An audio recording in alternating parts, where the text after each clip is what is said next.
Mañana Bendita es presentado por cortesía de Subway.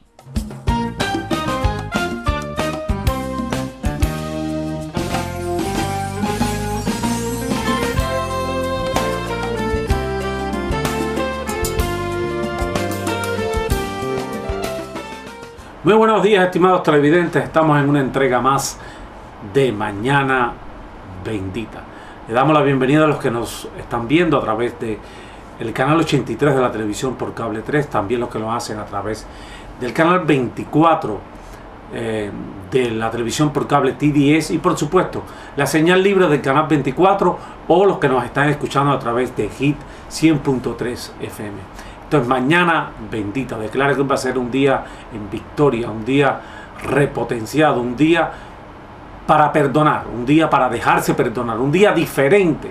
Pero si usted quiere experimentar realmente algo diferente y duradero, usted debe estar durante una hora viendo este programa, escuchando este programa, porque hay una palabra que viene de lo alto. Va a haber una palabra de Dios que seguramente lo va a nutrir. Y seguramente, si usted está pasando por un desierto, usted está pasando por un problema, usted está pasando por una situación que cree que no la va a resolver, quizás escuchando esta palabra va a encontrar una paz, va a encontrar una guía, va a encontrar una salida a la situación que usted tiene. Primera de Juan, capítulo 1, del 5 a 6, vamos a leerlo un momento. Este es el mensaje que hemos oído de Él y les anunciamos. Dios es luz y en Él no hay ninguna oscuridad. Si afirmamos que tenemos comunión con Él, pero vivimos en la oscuridad, mentimos y no ponemos en práctica la verdad. Poderoso, ¿no? Es decir, muchas personas por su boca hablan, ¿no? Que Dios, que Cristo, que Dios, y hay que puede tener la Biblia debajo del brazo y sacándola así para que todo el mundo la vea, pero si uno no vive, si uno realmente está viviendo en la oscuridad y quiere mostrar con una luz, enseñando la Biblia, diciendo bendición, que Dios te bendiga, pero en realidad usted está viviendo en la oscuridad, usted está mintiendo y usted no está poniendo en práctica todas las enseñanzas y todas las guías y toda la sabiduría que hay en la palabra de Dios, usted va por un mal camino. Pero este es el objetivo del programa, ¿no? Que si usted está desviado, entre al camino de nuevo, escuchando la palabra, llenándose de esa fuerza espiritual que usted necesita. Vamos a dejarlos con este sermón. Asegúrate de conocer a Dios y permanece en Él. Aplauso a la audiencia de televisión, a aquellos que nos ven y nos escuchan por Mañana Bendita. Un fuerte aplauso.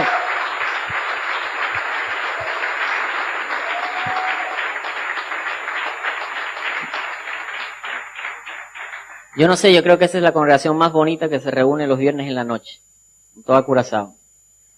Les bendigo grandemente. Primera carta de Juan. Vamos a estar leyendo en el capítulo 3, del 7 en adelante. Pero en realidad vamos a tomar algunos pasajes de atrás y de adelante. Dígale al que está a su lado, asegúrate, vamos, dígaselo, asegúrate de conocer a Dios y permanece en Él. Dígaselo de nuevo. Asegúrate de conocer a Dios y permanece en Él.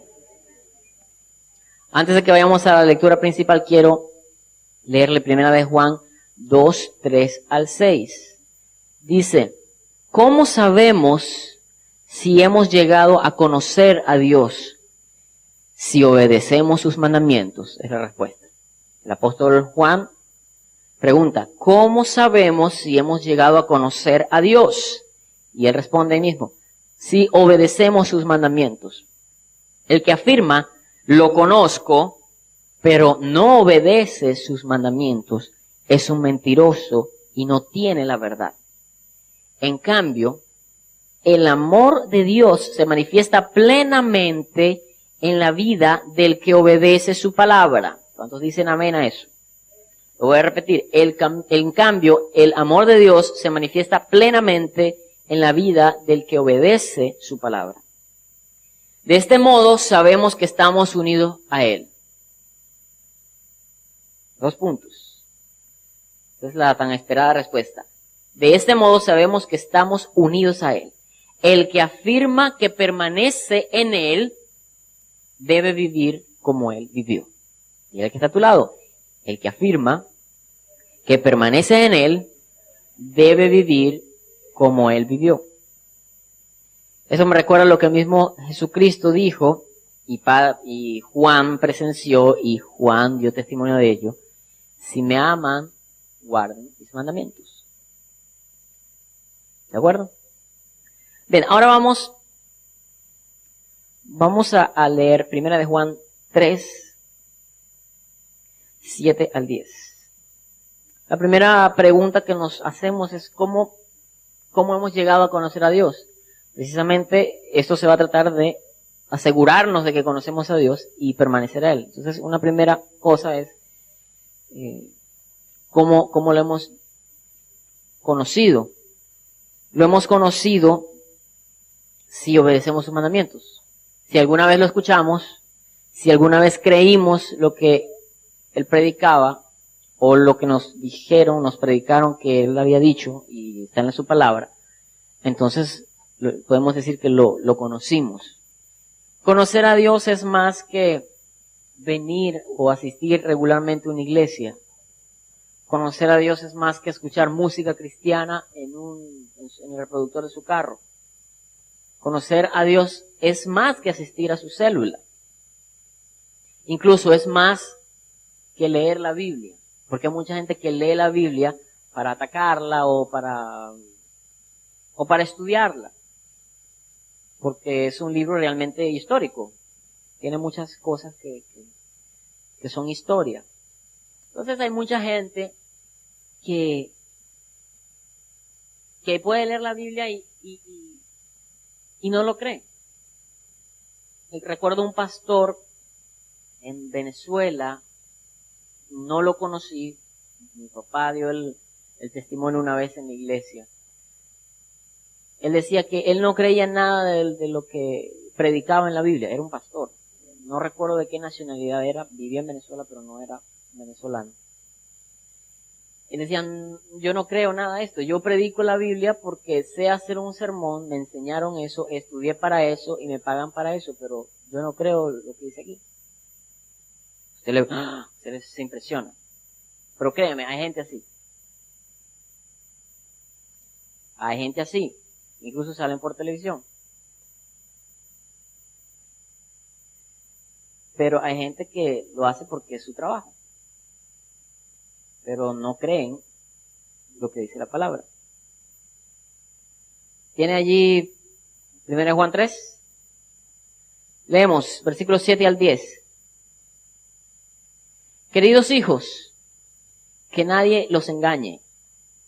El que practica la justicia es justo, así como Él, como Dios, como su Hijo Jesucristo, así como Él es justo. El que practica el pecado es del diablo, porque el diablo ha estado pecando desde el principio. El Hijo de Dios fue enviado precisamente para destruir las obras del diablo. ¿Cuántos dicen amén? Así es. Ninguno que haya nacido de Dios practica el pecado, porque la semilla de Dios permanece en él. No puede practicar el pecado, porque ha nacido de Dios. Así distinguimos entre los hijos de Dios y los hijos del diablo. 2 puntos.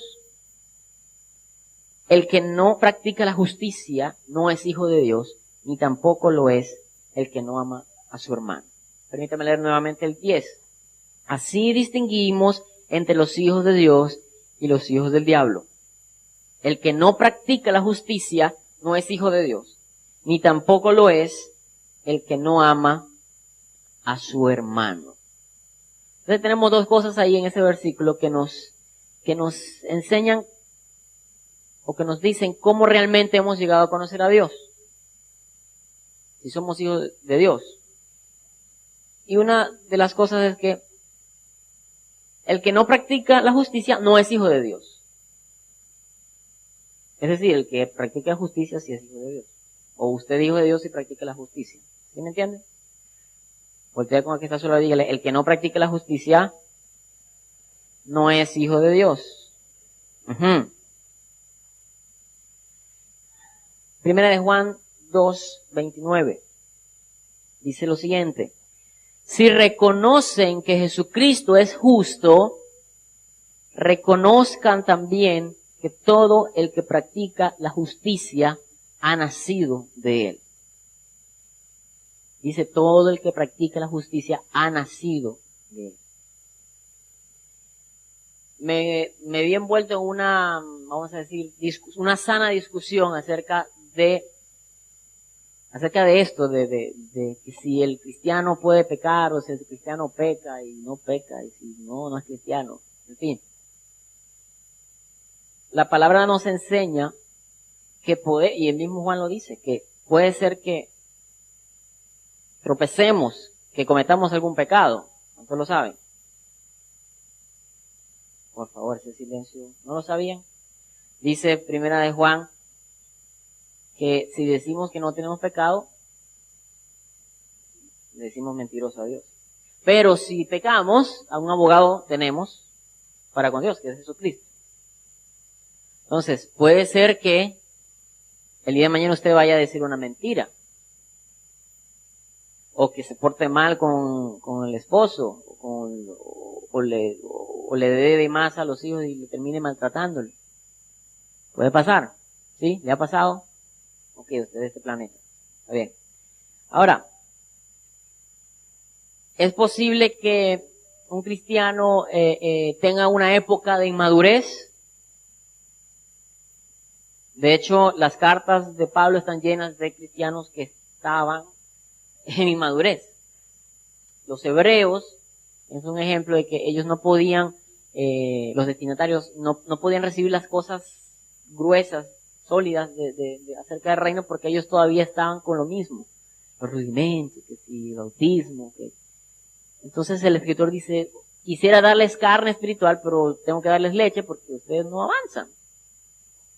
Entonces puede ser que un cristiano pase una etapa de inmadurez espiritual, en la que los dones no se manifiestan, o en la que le cuesta entender la Biblia, o nada más entiende unas cosas y por eso las practica y otras no las entiende y por lo tanto las descarta.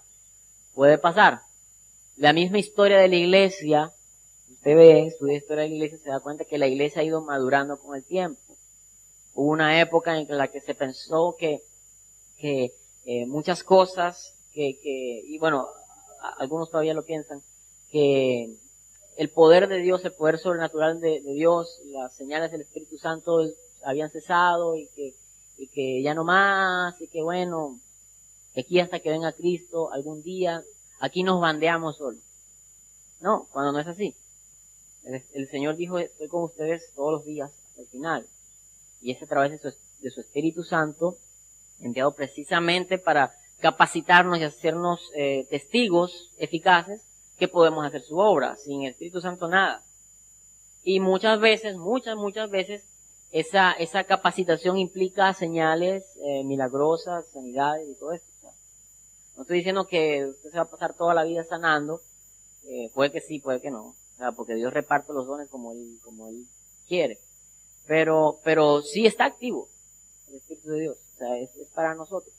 Entonces la iglesia pasó por esa etapa de inmadurez, pero ya la iglesia universal, maduró y vemos cómo Dios se manifiesta en este siglo, el siglo pasado. Hemos oído, hemos leído, hemos experimentado eso, amén. Entonces un cristiano puede pasar por inmadurez en una etapa de su vida. Ahora, ¿usted cree que alguien que profesa, que confiesa ser cristiano, hijo de Dios, va a vivir todos los días de su vida como un impío? Todos los días de su vida en fornicación. No puede darse el caso de un cristiano que hoy es salvo